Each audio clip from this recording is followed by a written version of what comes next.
National award winner आणि त्याहीपेक्षा दोन अतिशय गुणी कलाकार एका सिनेमात एकत्र येत आहेत। उचल्या या सिनेमात उपेंद्र लिमये आणि उषा जाधव पुन्हा एकदा एकत्र दिसणार आहेत। कादंबरी वाचली होतीस तेव्हा खूप म्हणजे अगदी हा रोल आपण करावा किंवा असं काही मनात आलं होतं का का नाही, मुळामध्ये मला हे माहिती होतं, की मराठीतल्या खूप मान्यवर मंडळींना याच्यावर चित्रपट करायचा होता, हे मला ऐकून माहिती होतं. किंवा अशा अनेक साहित्यकृती असतात ना, की ज्यांचे अटेम्प्ट्स केलेले गेलेले असतात आणि काही वर्क होतात, काही वर्क होत नाहीत, काही फ्लोअरवरच जात नाहीत. म्हणजे मी स्वतः अशा एका चांगल्या कलाकृतीत सहभाग केला, म्हणजे अमोल पालेकरांची बनगरवाडी, जी कादंबरी म्हणूनही प्रसिद्ध होतीच आणि त्याचा चित्रपट करताना जो एक आनंद मिळाला तो एक वेगळाच होता. त्यामुळे उचल्याच्या बाबतीत अनेक मान्यवर मंडळी त्याच्याबाबत किंवा त्यावर चित्रपट करण्यास उत्सुक आहेत हे मला ऐकून माहिती होतं. पण मी पहिल्यांदा जेव्हा कादंबरी वाचली तेव्हा कादंबरी म्हणून वाचली होती. पण आत्ता मी संपूर्ण तो त्या चित्रपटामध्ये आता आपण काम करणार आहोत किंवा आता ह्याच्यावर एक चित्रपट बघणार आहोत, हा संपूर्ण पॉईंट ऑफ व्ह्यूनी मी आत्ता ती वाचलेली आहेत. आणि एक चित्रपट म्हणून मला ते वेगळं आव्हान वाटतं आहे, मेकर म्हणून सुद्धा आणि ॲक्टर म्हणून सुद्धा. तर मला स्वतःला ॲक्टर म्हणून वेगवेगळी आव्हानं पेलायला नवीन नक्कीच आवडतात. त्यामुळे मी आता जरा माझी तर कसून तयारी चालू आहे असं म्हणूया. कसून तयारी तुझी नेहमीच आम्हाला दिसते आणि अजून एका अभिनेत्रीची कसून तयारी आम्हाला दिसली थग या सिनेमात। आणि त्यानंतर आता पुढचं उत्तर तुला मिळालंय, त्याचं नॅशनल अवॉर्ड झालेलं आहे, पुढचं उत्तर तुझ्यासमोर आहे। आम्हाला काय सांगशील या फिल्ममध्ये उडी कशी मारलीस? या फिल्ममध्ये मी कशी उडी मारली, ॲक्च्युली मी आणि आनंद सरांनी एक टेलिफिल्म केली होती स्टार प्लससाठी. तर त्या दरम्यान आमचं थोडंसं डिस्कशन झालं होतं या फिल्मबद्दल आणि दॅट्स हाऊ मी या फिल्ममध्ये आले. आणि धग नंतर पुन्हा एकदा उपेंद्र उषा एकत्र दिसत आहेत, तर तू नक्कीच जरा कम्फर्टेबल झाली असशील नाही का? नाही, मुळात आम्ही ट्रॅफिक सिग्नलमध्ये पण एकत्र काम केलेलं होतं. त्यामुळे पहिल्यांदाच उषा मला असं काही नाही आहे, कारण की ट्रॅफिक सिग्नलला इंडी स्टुडिओला आमचा एक महिनाभर सेट लावला होता आणि आम्ही तिथं राहिलो होतो आणि एक 150-200 जणांचं युनिट होतं आमचं. त्यामुळे ते खूप आधीपासूनचं ट्युनिंग आहे आणि I am really very happy की अत्यंत एक जेन्युअन ॲक्टरला, कारण की ट्रॅफिक सिग्नलमध्ये एवढी कॅरेक्टर्स होती, त्याच्यात हिच्या वाट्याला जे काय आलेलं होतं त्यात तिने द बेस्ट देण्याचा प्रयत्न केला होता आणि असा तो स्ट्रगल करत करत करत करत धगसारख्या एका अत्यंत महत्त्वपूर्ण रोलपर्यंत पोचणं आणि त्याच्यामध्ये ती सगळी आव्हानं पार पडून एक यश मिळवणं ही सोपी गोष्ट नाही आहे.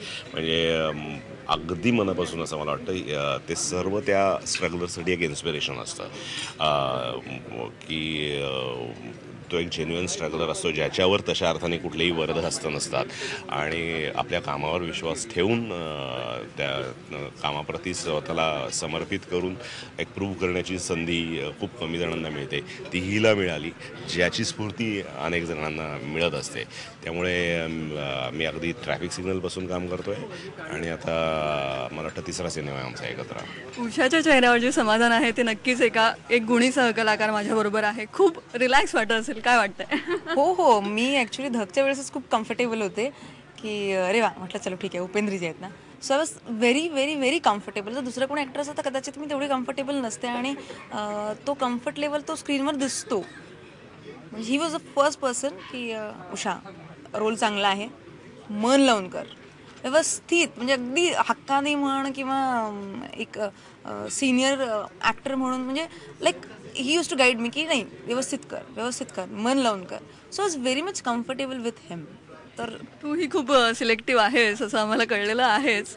तर आता अभ्यास कसा सुरू आहे या भूमिकेचा?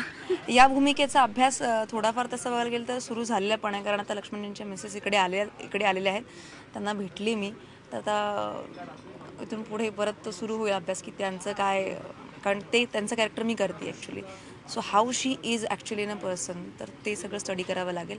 आणि सिन्स पुस्तक वाचलेलं आहे आणि मला या ट्राईबबद्दल माहीत आहे, तर लेट्स सी आता पुढे अजून काय काय स्टडी करतो आम्ही किंवा करू शकतो, तो सगळाच करू. उपेंद्र, लक्ष्मण साकारणार आहेस, खरंच खूप मोठं आव्हान आहे. तुझी तयारी कशी सुरू आहे एक तुझा?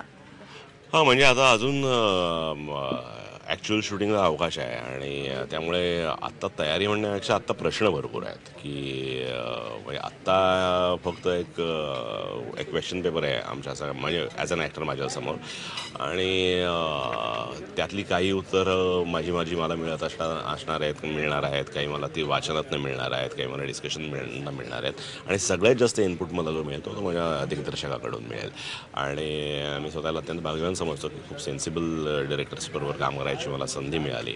आनंदजींबरोबर मी सिंधुताईमध्ये काम केलेलं होतं. One of the finest directors I have worked with. एक अत्यंत ऑर्गनाइज्ड डिसिप्लिन कंटेंटवर पकड असलेले कंटेंट वर खूप काम करणारे आणि at the same time film maker म्हणून त्या तंत्रावर तेवढीच पकड असणारे एक अत्यंत महत्त्वाचे दिग्दर्शक आत्ताच्या जनरेशनमधले किंवा याच्यातले आहेत असं मी म्हणेन. त्यामुळे एक तो रिलॅक्स त्या बाबतीत मी थोडासा निश्चिंत आहे. कारण कसं असतं कारण की it is a directors media आणि इज अ कॅप्टन. त्यामुळे तो एकदा तुम्हाला खूप चांगला मिळाला ना की तुमचं एक ॲक्टर म्हणून निम्मं काम सोपं होऊन जातं. कारण की तुम्ही विश्वासाने त्याच्या खांद्यावर मान ठेवू शकता आणि तुम्ही त्या दिग्दर्शकाला स्वाधीन होऊ शकता.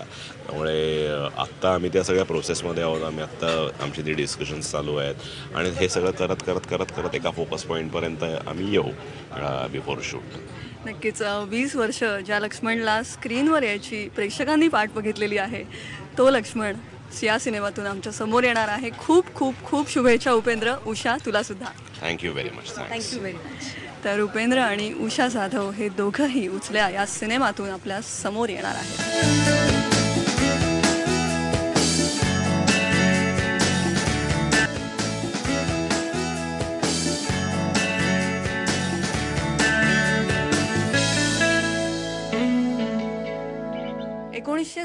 मध्ये एक कादंबरी येते आणि सगळा समाज खळबळून उठतो. ती कादंबरी म्हणजे उचल्या आणि त्या कादंबरीचा सिनेमा आता होतोय. त्यासाठी लेखक लक्ष्मण गायकवाड आणि डिरेक्टर अनंत महादेवन दोघंही माझ्यासोबत आहेत. पहिला प्रश्न अर्थातच लक्ष्मण सरांना, तुमच्या कादंबरीचा सिनेमा दरवर्षी कलाकार उड्या मारत होते हा सिनेमा करायला, फायनली हा सिनेमा होतोय. सर पहिली तुमची प्रतिक्रिया काय आहे? एकतर मला महत्त्वाची प्रतिक्रिया मी हे देत की माझं जे स्वप्न होतं की हा सिनेमा निघावा आणि हा विषय लोकांपर्यंत जावा आणि योगायोगानं आनंदजीसारखा अत्यंत पोटतिडकीने काम करणारा आणि मराठीसाठी हे जे करतील ते अन्य कोणी करणार नाही ह्याची मला खात्री झाल्यानंतर मी आज सर्वात आनंदी आहे की साहित्य अकादमीचा पुरस्कार मिळाल्यास जितका आनंद झाला तेवढा आज आनंदजीच्या बरोबर मी बसतोय आणि त्यांनी एक फिल्म तयार करतात मराठीला. तर हा सिनेमाच्या माध्यमातून हा भटक्या विमुक्तांचा प्रश्न लोकांपर्यंत जाईल. ज्या भटक्या विमुक्ताला दलितापेक्षाही दलित आहेत, ज्यांना कधीही न्याय जस्टिस या देशात मिळाला नाही, चोर गुन्हेगार बदनाम जमात, तर यांना काहीतरी एक नवा मार्ग या सिनेमाच्या माध्यमातून मिळेल आणि समाज ह्याला निश्चितच न्याय देण्याच्या प्रक्रियेमध्ये असेल, मला ह्याची अपेक्षा आहे. नक्कीच. आणि आता आनंदजी तुमच्याकडे वळते. एक ऑटोबायोग्राफी म्हटलं की तुम्हीच आणि लिव्हिंग लेजंड्स जसं तुम्ही म्हणता की लिव्हिंग बायोपिक्स तुमचे असतात. सिंधुताई सपकाळ झालं आणि आता उचल्या. तुम्ही या प्रोजेक्टवर उडी कशी मारलीत? देखिए, सिंधुताई सपकाल के बाद मराठी फिल्म इंडस्ट्री जो है उनके ज़बान पर एक ही सवाल था कि आगे क्या, इसके बाद क्या. और मैंने अपने मन में तय किया था कि अगर कुछ करूँगा तो उससे कम से कम 2 कदम आगे होगा. और जब तक उस तरह की कहानी मुझे नहीं मिलेगी मैं मराठी में फिल्म नहीं करूँगा, क्योंकि एक अच्छी शुरुआत हुई थी सिंधुताई सपकाल से और मैं उसे बिगाड़ना नहीं चाहता था. नक्कीच. खूप मोठं आव्हान म्हणजे शिवधनुष्यच उचललंय तुम्ही या उचल्याच्या निमित्तानं. तर सर, हिंदी इंडस्ट्री तुमचा सहज वावर आहे. मराठी सिनेमात हा विषय मराठीतच आणावा असं का वाटलं? मराठी प्रेक्षकांसाठी नक्कीच मोठी मेजवानी आहे, पण हा प्रश्न मी तुम्हाला नक्कीच विचारेन. नहीं, अगर मैं सिंधुताई सपकाल हिंदी में बनाता तो बहुत सारे लोग मुझसे खफा हो जाते. वो कहते हैं कि आप तो कहते हो कि बहुत ही रियलिस्टिक और ऑथेंटिक सिनेमा बनाते हो, लेकिन जो मराठवाड़ा की कहानी है उसमें आपने अब हिंदी लेके आए ताकि कमर्शियली और सक्सेसफुल हो. नहीं, बिल्कुल नहीं. ये लातूर और शोलापुर की जो कहानी है, वहाँ के कोलोकियल लैंग्वेज जो है एक बहुत ही ख़ास फोनेटिक्स है उसके।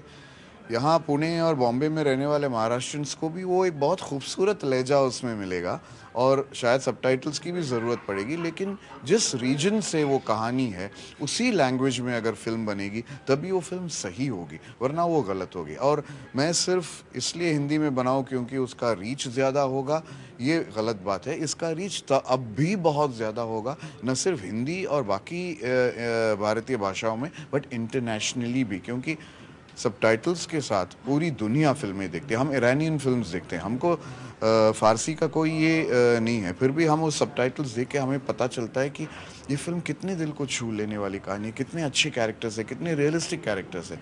तो जैसे मैंने कहा कि it's the language of cinema that speaks. बाकी लैंग्वेज जो कैरेक्टर्स बोलेंगे वो वही लैंग्वेज रहेगा जिस रीजन से वो हैं। क्या बात आहे, हॅट्स ऑफ सर तुमच्या या विचारांना, कारण चित्रभाषा ही महत्त्वाची असते, भाषा नाही. आता आपण पुन्हा एकदा वळूया लक्ष्मणरावांकडे. सर, उपेंद्र लिमये लक्ष्मणची भूमिका साकारणार आहे, तर तुमच्या लिखाणात जो लक्ष्मण होता तर उपेंद्र लिमये ही भूमिका साकारणार आहे, तुम्हाला काय वाटतंय? नाही, मला खूप आनंद आहे की एक नॅशनल अवॉर्ड मिळवलेला एक कलाकार या निमित्तानं माझं रोल करतोय आणि माझ्या पत्नीचा रोल उषा जाधव करते, माझी बायको बी आली हो, आहे. तुमची भूमिका साकारणार आहे उपेंद्र, आणि काय फिलिंग? या उपेंद्र लिमये हे अत्यंत माझ्या या संबंध जीवनाला उतरतील आणि माझं कॅरेक्टर निश्चितपणे तो चांगल्या प्रकारे करेल. आता तो कशा पद्धतीनं कोणाचं कसा पाकिट मारतो त्याच्यावरती बरंचसं त्याचं कला अवलंबून आहेत आणि त्याला ते पाकिट मारायचं शिकावं लागेल भारत पत्ते हातामध्ये घेऊन. आम्ही आभारी आहोत. आयबीएन लोकमत हे सामाजिक दृष्टिकोनातून काम करत आहे आणि तुमची आम्हाला खूप मोठ्या मदतीची अपेक्षा आहे. धन्यवाद. मी सिंधुताई सपकाल के वक्त आईबीएन लोकमत ने बहुत सपोर्ट किया था और मुझे बहुत कॉन्फिडेंस दिया था और मुझे बहुत खुशी है कि उछलिया की शुरुआत में ही आप हमारे साथ हैं और हो सकता है कि वही जर्नी हम फिर से जिएं.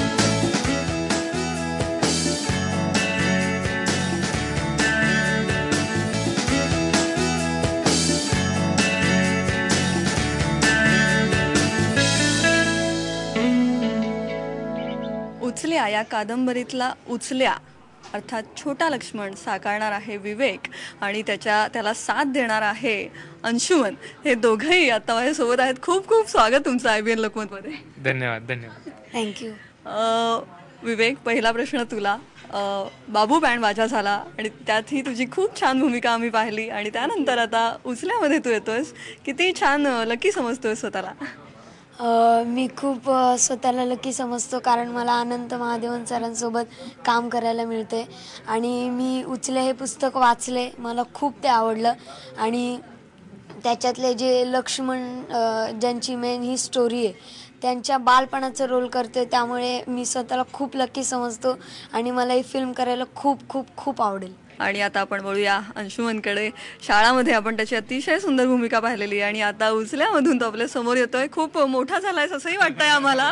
अंशुमन, तर तुझ्या या लुकबद्दल नव्या आधी सांग. हां, शाळा होऊन 4 वर्ष झाली. म्हणजे आता त्याचं शूटिंग 2010 साली झालं होतं. 3-3.5 वर्ष झाली ते शाळा होऊन. त्यानंतर ऑफकोर्स बदल होतो. तर त्याप्रमाणे त्या दरम्यान तू मोठा झालास. हो, खऱ्या अर्थानं मी मोठा झालो. आता काय FY BA आता मी शिक्षण सुरू करेन. तर उचल्यामध्ये मला काम करायला मिळणं खरं तर मला फार आनंद होतोय, मला फार बरं वाटतंय. कारण की यामध्ये मी एक म्हैस नावाची एक फिल्म केली, शेखर नाईक ते दिग्दर्शित करत आहेत. तर त्यातही मी मधु मलुष्टे नावाच्या एका मुलाची भूमिका केली. तर तोही समवॉट जोशी जसा होता, म्हणजे तोही एका मुलीवर लाईन मारतो, तर हाही मधु मलुष्टे सुबक ठिंगणी असं तो करत असतो. इथे जरा वेगळा आहे का तेच आहे? नाही, इथे वेगळं आहे. फॉर्च्युनेटली इथे वेगळं आहे. मी चाकोरी बाह्य काम करणारे माणिकराव असं माझ्या कॅरेक्टरचं नाव आहे. जो ज्यांनी कादंबरी वाचली असेल त्या सगळ्यांना माहीतच असेल की माणिकरावचं काय कॅरेक्टर आहे. तर माणिकराव हे असं कॅरेक्टर आहे की जो या सगळ्यांना ट्रेन करतो. हे जे सगळी लहान मुलं असतात की ज्यांना लहानपणी शिकवलं जातं, कारण आपण उपजीविकेसाठी काय करणार, तर उपजीविकेसाठी फक्त पोट भरण्यासाठी यांना शिकवलं जातं की तुम्ही चोरी कशी केली पाहिजे, तुम्ही जत्रेत गेल्यानंतर तुम्ही कशा प्रकारे पैसे मिळवले पाहिजेत किंवा अन्य गोष्टी की ज्या तुम्हाला तुमचं पोट भरायला लागतात. तर असं सगळं यांना शिकवणारा मी माणिकराव.